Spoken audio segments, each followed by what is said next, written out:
की शुरुआत में बिली नाम के एक बच्चे को दिखाया जाता है जो खेत में स्केर क्रो बांध रहा होता है।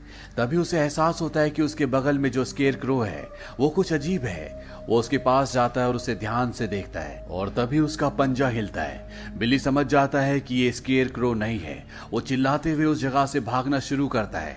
पास ही में काम कर रहे उसके भाई और उसके पिता उसकी आवाज सुन लेते हैं और वो भी बिली की तरफ भागना शुरू करते हैं। पर इससे पहले कि वो बिली तक पहुंचते, वो दरिंदा जो स्केर क्रो बनकर खेत में खड़ा था वो बिली को उसके भाई और उसके पिता की आंखों के सामने उठाकर ले जाता है। ये दरिंदा जो बिली को उठाकर ले गया है ये हर 23 साल में 23 दिनों के लिए जागता है और आज इसे जागे हुए 22 दिन हो चुके हैं, यानी कि इसके पास एक और दिन है।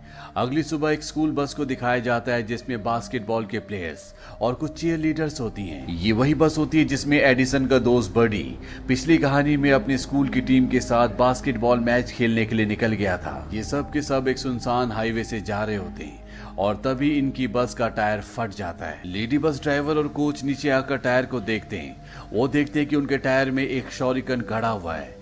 शॉरिकन एक पुराने जमाने का हथियार है जिसे लोग हाथ से बनाया करते थे और जब वो उस शॉरिकन को देखते हैं तो उसके बीचों बीच इंसान का एक दांत होता है। ये सब के सब बस के अंदर आ जाते हैं। इन्हें बस का टायर चेंज करने के लिए किसी को बुलाना होगा, पर इस जगह किसी को ढूंढ पाना बहुत मुश्किल है। और तभी रेडियो पर खबर आती है कि इसी हाईवे पर सदियों पुराना एक चर्च है जिस पर 300 से ज्यादा लाशें मिली हैं। और हैरानी की बात यह है कि ये सब की सब एक दूसरे से जुड़ी हुई है, पर ज्यादातर बच्चे इस खबर पर विश्वास नहीं करते। बस ड्राइवर रेडियो पर मैसेज भेजते हैं कि हम हाईवे नंबर 9 पर फंसे हुए हैं, पर जब बहुत देर तक कोई भी मदद नहीं आती तो ये बस को एक ही टायर से चलाना शुरू करते हैं। दरअसल बस के पीछे के 2 टायर्स में से एक ही टायर फटा था।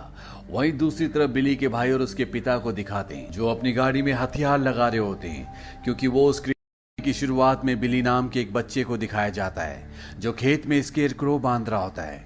तभी उसे एहसास होता है कि उसके बगल में जो स्केर क्रो है वो कुछ अजीब है। वो उसके पास जाता है और उसे ध्यान से देखता है और तभी उसका पंजा हिलता है। बिली समझ जाता है कि ये स्केर क्रो नहीं है। वो चिल्लाते हुए उस जगह से भागना शुरू करता है।